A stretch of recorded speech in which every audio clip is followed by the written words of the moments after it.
Students, तो कैसे हो आप सभी। हम लोग बढ़िया होंगे। चलिए तो स्टार्ट करते हैं हम लोग अपनी क्लास को। तो हम लोग यहाँ पे केवल साइंस की क्लासेस को ही यहाँ पे एनवायरनमेंट इकोलॉजी जो भी है यहाँ पे हम लोग कवर करने वाले हैं। मतलब साइंस का जो टोटल मैंने 4-5 सब्जेक्ट जो होते हैं मेन में, जो कि लगभग एग्ज़ाम से पूछे जाते हैं, उन सभी को हम लोग यहाँ कवर करने वाले हैं। ये एग्ज़ाम पॉइंट ऑफ व्यू से तो इम्पोर्टेंट रहेगा ही, competitive exam point of view से इम्पॉर्टेंट रहेगा, और आपके नॉलेज पॉइंट ऑफ व्यू से भी ये बहुत इम्पॉर्टेंट रहने वाला है। ठीक है, तो स्टार्टिंग हम लोग करने वाले हैं बायोलॉजी से। और बायोलॉजी में आप पहले ही चैप्टर हम लोग आज स्टार्ट करेंगे। तो बायोलॉजी जीव विज्ञान है, जिसमें हम पूरा फाउंडेशन पढ़ाऊँगा, जिसमें किसी मतलब ऐसे स्पेशल एग्ज़ाम के कवर नहीं करने वाले। मैं कंप्लीट बायोलॉजी मतलब कंप्लीट साइंस जो हम यहाँ कवर करेंगे सभी एग्ज़ाम्स को लेकर। तो सबसे पहले बायोलॉजी फाउंडेशन हम लोग यहाँ पढ़ने वाले हैं और स्टार्टिंग करेंगे इंट्रोडक्शन से। ठीक है, तो इंट्रोडक्शन में देखिए जीव विज्ञान का परिचय। जीव विज्ञान परिचय मतलब इंग्लिश में बोलूँ तो introduction of biology. Introduction of biology जो है यहाँ पे हम लोग पढ़ने वाले हैं।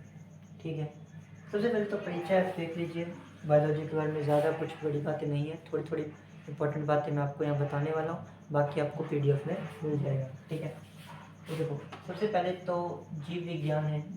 जीव विज्ञान का इसमें हम किस चीज़ का अध्ययन करने वाले हैं, किस चीज़ की स्टडी करने वाले हैं, तो हम प्लांट्स की और जीव जंतुओं की हम स्टडी यहाँ पे करने वाले हैं।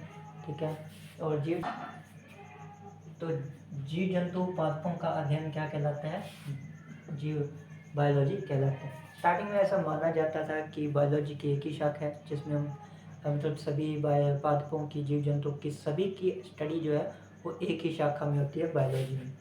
लेकिन इसके बाद में नई नई खोजें होती गई, और जैसे नई नई खोजें हुई तो ये माना गया कि नहीं, कि बायोलॉजी के अंदर दो अलग शाखाएं मिलती है, जिसमें हमें पादपों की यानी कि पेड़ पौधों की जो जानकारी है, पेड़ पौधों का जो अध्ययन है वो अलग से हमें करना होता है, अलग ब्रांच में होता है, जबकि जीव जंतुओं की, जानवरों की जो स्टडी है वो अलग में होती है।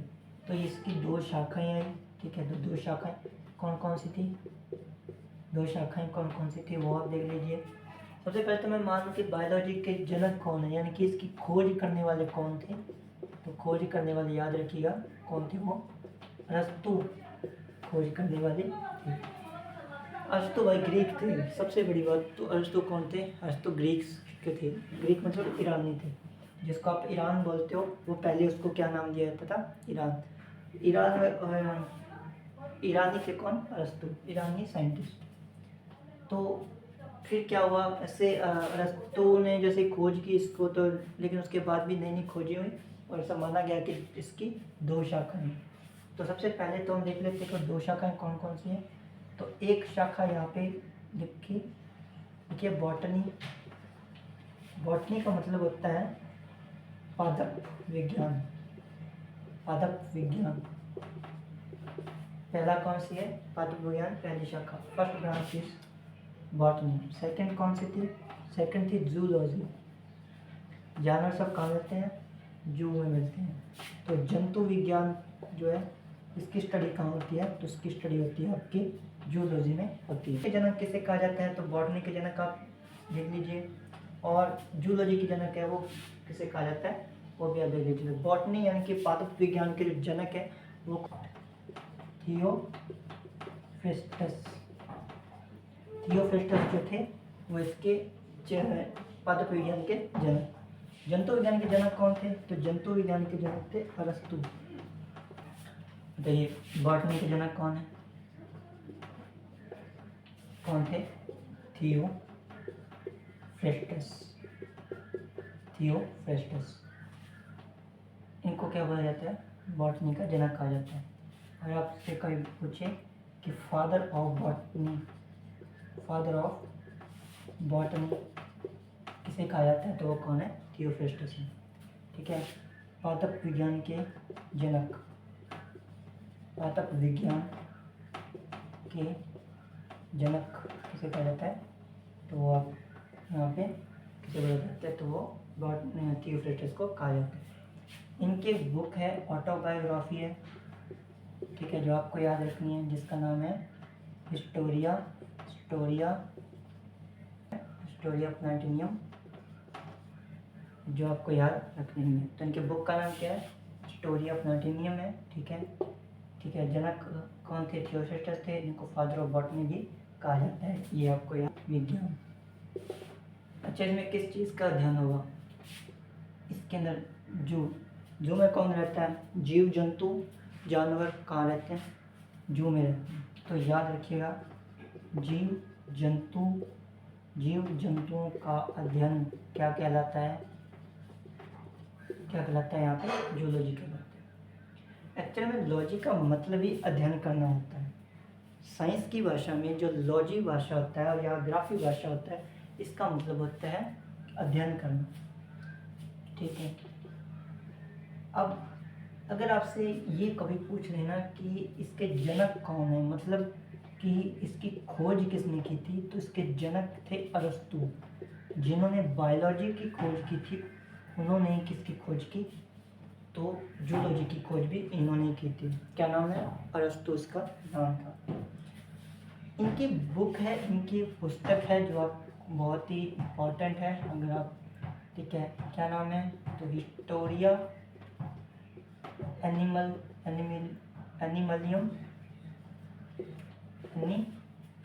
एनिमिलियम, क्या नाम है? हिस्टोरिया एनिमिलियम जो है उनकी बुक का नेम है। बाकी पीडीएफ के अंदर दे दूंगा, तो वहाँ पे आप अच्छे समझ आ जाएगा, ठीक है। सेल यानी कोशिका, ठीक है, कोशिका। अब इसको समझो, कोशिका क्या चीज़ है, ये हम समझ लेते हैं। देखो, जिस तरह से क्या होता है कि हम मिट्टी को अगर जोड़ दें, छोटे छोटे कण हैं, अगर हम उस मिट्टी को जोड़ दें, तो उसको जोड़ करके हम अगर कोई वस्तु बनाएं, तो जैसे उसको जोड़ा, मैंने मिट्टी को, मान लीजिए मिट्टी के कणों को जोड़ा और उससे हमने एक ईंट बना दी।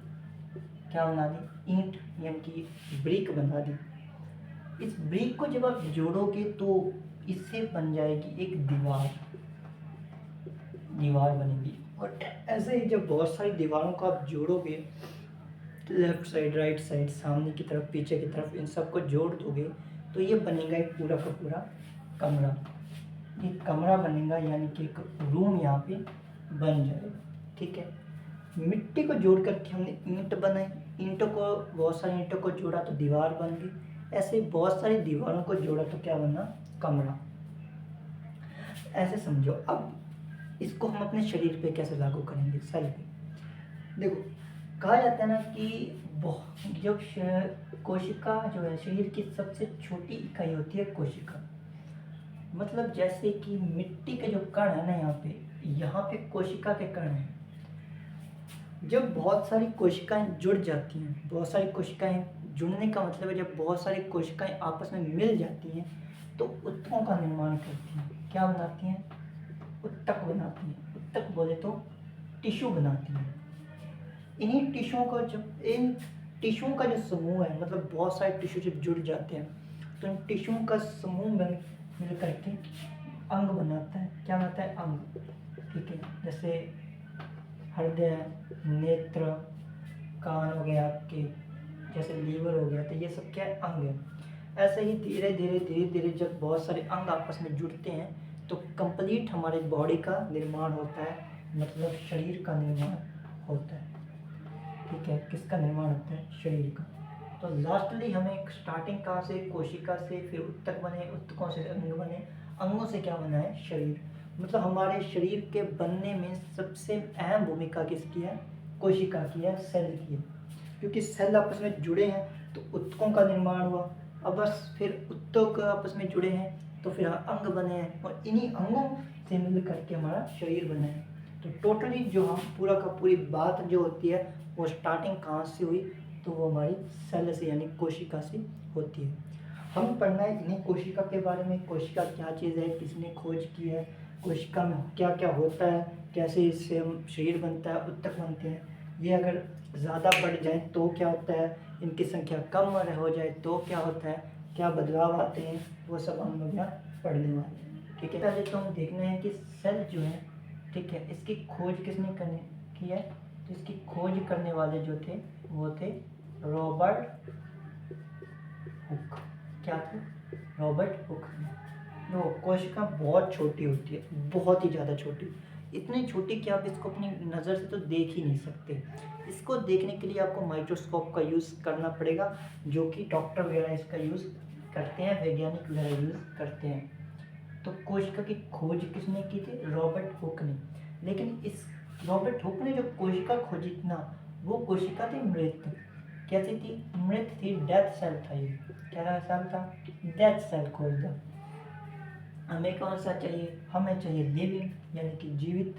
तो फिर एक इंसान आया, एक वैज्ञानिक और आया, जिसने जीवित कोशिका खोजी। कौन सी कोशिका खोज दी? जीवित कोशिका। और जीवित कोशिका को खोजने वाले जो खोजकर्ता थे ना, ये कौन थे? तो ये थे Antony von Leeuwenhoek. Antony von Leeuwenhoek जो थे, इन्होंने जीवित कोशिका की खोज की थी। तो बताइए, रॉबर्ट हुक सेल की खोज किसने की? रॉबर्ट हुक ने। लेकिन ये कैसी कोशिका थी? तो ये मृत कोशिका थी। जीवित कोशिका की खोज की एंटोनी वॉन ल्यूवेनहॉक ने, लेकिन ये कोशिका कैसी थी? तो ये जीवित कोशिका थी। कोशिका की जो स्टडी होती है ना, स्टडी जो बोलते हैं, अध्ययन जो बोलते हैं, ये स्टडी कहलाती है साइटोलॉजी। साइटोलॉजी साइटो का मतलब ही क्या होता है? कोशिका होता है।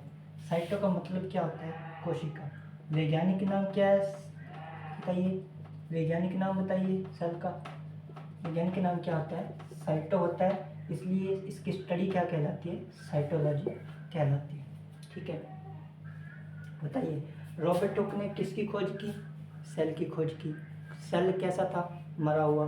इसके बाद वैज्ञानिक आते हैं एंटोनी वॉन ल्यूवेनहॉक, उन्होंने कैसी कोशिका खोजी? जीवित कोशिका खोजी। ठीक है, और स्टडी क्या कहलाती है? साइटोलॉजी, क्योंकि वैज्ञानिक नाम ही क्या होता है? साइटो होता है। ठीक है, होते स्लाइडेन एवं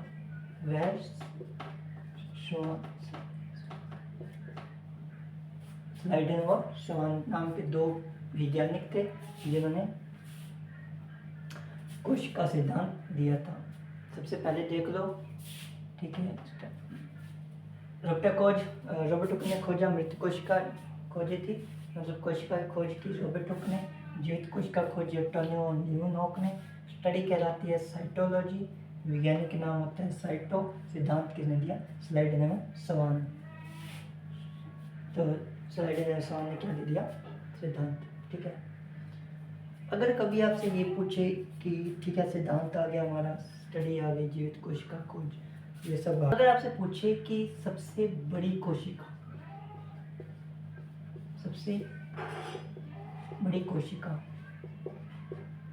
विश्व में कौन सी है? विश्व में, अगर वर्ल्ड के हिसाब से बात करूँ तो याद रखना, तो वो कौन सा है? शुतुरमुर्ग का अंडा। अगर आपने शुतुरमुर्ग देखा होगा कभी, शुतुरमुर्ग आपने टीवी वगैरह में, मोबाइल में या कहीं अगर आपने शुतुरमुर्ग देखा हो, तो उसका अंडा जो होता है वो दुनिया की सबसे बड़ी कोशिका होती है। यहीं अगर बात करें कि सबसे छोटी कोशिका कौन सी होती है, तो वो कौन सी होती है? अगर मैं विश्व की बात करूं, वर्ल्ड में बात करें, तो वो होता है माइक्रोप्लाज्मा। मतलब माइक्रोप्लाज्मा इतना छोटा होता है कि आप इसको भी आंखों से नहीं देख पाओगे। ये तो बात हो गई ओवरऑल, यानी कि पूरे वर्ल्ड की बात हो गई। वर्ल्ड में सबसे बड़ी, वर्ल्ड में सबसे छोटी है, उसकी बात होगी। अगर आपसे ये पूछ रहे मानव के अंदर पूछ ले, तो ह्यूमन में पूछ ले, तो ना, तो उस वक्त कौन सा होगा? अगर आपसे पूछे मानव में, तो मानव में एक तो मेल और एक फीमेल। मानव में दो ही तो आएंगे, एक तो मेल आएगा, एक फीमेल। तो मेल में सबसे बड़ी कौन सी होती है? मेल में सबसे बड़ी,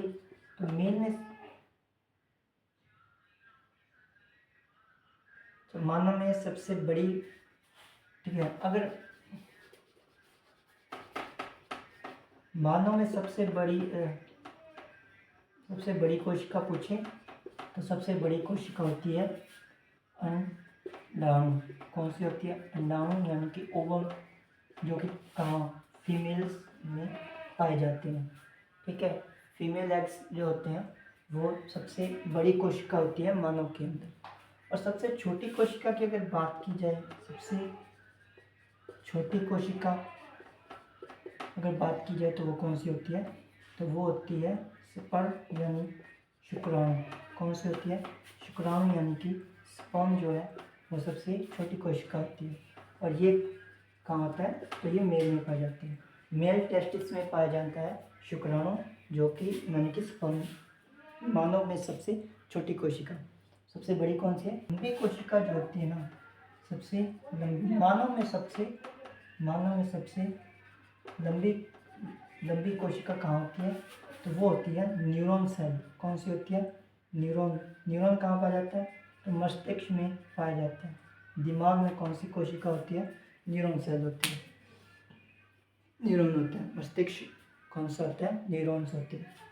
तो सबसे बड़ी कोशिका अगर पूरे विश्व की बात की जाए तो शुतुरमुर्ग का अंडा होता है। सबसे छोटी कोशिका विश्व में बात करें तो माइक्रोप्लाज्मा, यही सबसे छोटी। मानव में सबसे बड़ी वो ओवम होता है फीमेल में, और सबसे छोटी शुक्राणु होता है जो कि मेल में होते हैं। यही मानव में सबसे लंबी कोशिका की बात करें तो न्यूरॉन सेल, जो कि मस्तिष्क में पाए जाते हैं। ठीक है भाई, देख लेते हैं कि सबसे तेज कोशिका विभाजन किसमें होता है। मतलब किसी अंग का, मतलब यानी कि वो कौन सा अंग है या वो कौन सा भाग है शरीर का जो अगर कट फट जाए तो अपने आप से रिपेयर हो जाएगा, तो वो कौन सा अंग है ये हम देख लेते हैं। तो देखो, सबसे तेज कोशिका विभाजन की अगर मैं बात करूँ, देखो कोशिका विभाजन की अगर बात की जाए, कोशिका विभाजन की अगर बात की जाए तो सबसे तेज कोशिका विभाजन कहाँ होता है? सबसे तेज कोशिका विभाजन कहाँ होता है? तो सबसे तेज कोशिका विभाजन होता है आपके लीवर, यानी जिसको हम बोलते हैं लीवर या यकृत में सबसे तेज कोशिका विभाजन होता है आपका। यानी कि लीवर अगर कभी कट फट जाता है या डैमेज हो जाता है तो लीवर अपने आप से शरीर को मतलब सही कर लेता है क्योंकि उसमें सबसे तेज कोशिका विभाजन होता है। ये अगर मैं बात करूँ कि सबसे धीमा कोशिका विभाजन किसमें होता है, सबसे धीमा, या मैं ये कहूँ कि होता ही नहीं है, तो वो कौन सा है? तो वो आपके न्यूरॉन सेल हैं, यानी कि मस्तिष्क है। कौन सा है? मस्तिष्क। इसलिए पुलिस आपको अगर कभी ये कहना कि बेटा हेलमेट पहन के रखा कर, अगर आप बाइक वगैरह चलाते हो तो हेलमेट वगैरह पहन के रखा करो, क्योंकि अगर हम मान बाई चांस ऐसा हो जाए, ठीक है, आपका मतलब गिर जाओ कहीं किसी रास्ते, पक्के रास्ते पर, तो आपका सिर एटलीस्ट तो बच ही जाए। आपका शरीर, अगर आपका सिर बच जाएगा तो आपका बचने की संभावना ज़्यादा होती है। अगर आप देखो ना अपने आसपास, तो एक्सीडेंट सबसे ज़्यादा जब होते हैं 2 व्हीलर या 3 व्हीलर के, तो उनमें सबसे बड़ा डैमेज जो होता है वो सिर का होता है। और सिर में अगर जब चोट लगती है ना तो बचने की कोई संभावना नहीं है, मतलब कि डेथ तय है, मृत्यु तय होती है जब यहाँ पे मस्तिष्क में क्या लगता है? चोट लगती है। इसलिए अगर आपको कभी बोला जाए कि हेलमेट वगैरह पहन के रखो तो हेलमेट वगैरह पहन के रखा करो। गाड़ी वगैरह चलाते हो तो सीट बेल्ट लगा के गाड़ी चलाया करो, ठीक है, क्योंकि इसमें कोशिका विभाजन होने के चांस नहीं होते। और अगर कोशिका विभाजन कोशिका अंगों को मैं कल पढ़ा दूँगा, तब तक के लिए जय हिंद।